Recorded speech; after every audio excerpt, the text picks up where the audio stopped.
నా ప్రియమైన బిడ్డ, నా మాటలు జాగ్రత్తగా ఆలకించుము. నాకు ఎవరూ లేరు, సహాయము చేసేవారు లేరు, నాకు తోడు ఎవరు లేరు, నాకు దిక్కు ఎవరు లేరు, నాకు సలహా ఇచ్చేవారు లేరు, నన్ను ఎవరు ఇష్టపడడము లేదు, నాతో స్నేహము చేసేవారు లేరు, పలకరించేవారు లేరు. నేను ఒంటరివాడిని, ఒక రోగము తగ్గితే మరొక రోగము వస్తుంది. నా సంపాదన కుటుంబ ఖర్చులకు చాలడము లేదు. నా చిన్నపాటి ఉద్యోగముతో పిల్లలను ఉద్యోగము వచ్చేవరకు చదివించాలి, వాళ్లకి పెళ్లిళ్లు చేయాలి, వారికి మంచి భవిష్యత్తు ఇవ్వాలి. నా బ్రతుకు ఇంతే, ఇక చచ్చిపోతాను అని బాధపడుతున్నావా? రోధిస్తున్నావా?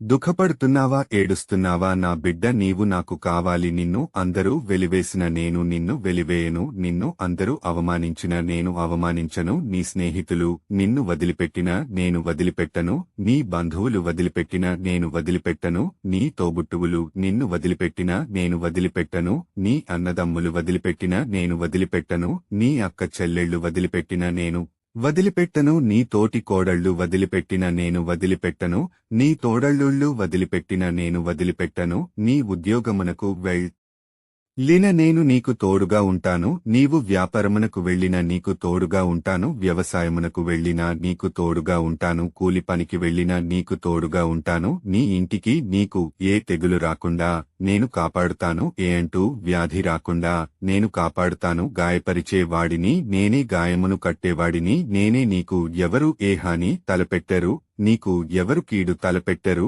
నీకు పగలు ఎండ దెబ్బ తగలదు, రాత్రి వెన్నెల దెబ్బ తగలదు. నేనుండగా నీకు భయము ఎందుకు? నేను నిన్ను సృష్టించాను కదా, కాబట్టి నీ గురించి అంతా నాకు తెలుసు. మీ చింత యావత్తు నా మీద వేము, నీ భారమంతా నామీద వేము. నీ ప్రార్థన నేను ఆలకిస్తాను. నీవు ఎల్లవేళలా ప్రార్థన మానవద్దు. ఆదివారము రోజున ప్రార్థన మానవద్దు, ఉపవాస దినములలో ప్రార్థన మానవద్దు, నీ కుటుంబములో ప్రతిరోజు ప్రార్థన మానవద్దు.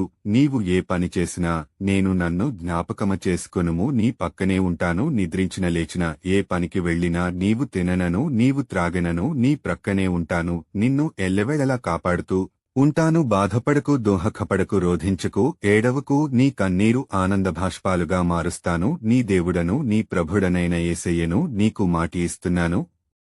బైబిల్ వాక్యము చదువు. యెహోషువ గ్రంథము 1వ అధ్యాయము 9వ వచనము. నేను నీకాజ్ఞ ఇచ్చియున్నాను గదా, నిబ్బరము గలిగి ధైర్యముగా నుండుము, దిగులు పడకుము, జడియకుము. నీవు నడుచు మార్గమంతటిలో నీ దేవుడైన యెహోవా నీకు తోడై ఉండును. ఆమెన్.